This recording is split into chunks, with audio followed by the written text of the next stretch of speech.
Bij die brand in december 2010 kwam 10-tal stiks vee om.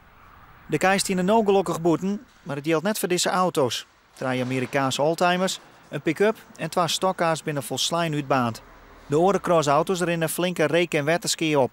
En ook de nieuwe stal, die nog niet eens klaar is, rekt het flink scossiëren. De technische recherche heeft 4 brandhaarden ontdekt.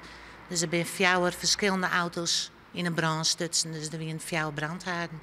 Dus ja, dan is het brandstichting. De skier rint in de ton. Al hij het dan alleen over de materiële skiën. Want de brand is hut onkwam bij de familie die het vee houdt en handelt in oldtimers en crossauto's. Daarom loven ze een belening uit van €24.000 voor de gouden tip. We willen beslist weten wie het dient heeft. Je voelt je heel onveilig. Je denkt, wat is het volgende? Dus we willen heel graag weten wie het dient heeft. Hij me vermoeden? Ja, je denkt overal om, maar het luidt in politiehanden, dus die onderzoeken dat verder. En we zullen het net weten. Nee, ruzie met een klant of zo? Je hebt altijd wel eens een meningsverschil met een klant. Maar ik denk net dat dat zo escaleert, dat dat hier nodig is om dat zo te doen. Mensen met informatie kunnen contact opnemen met de politie.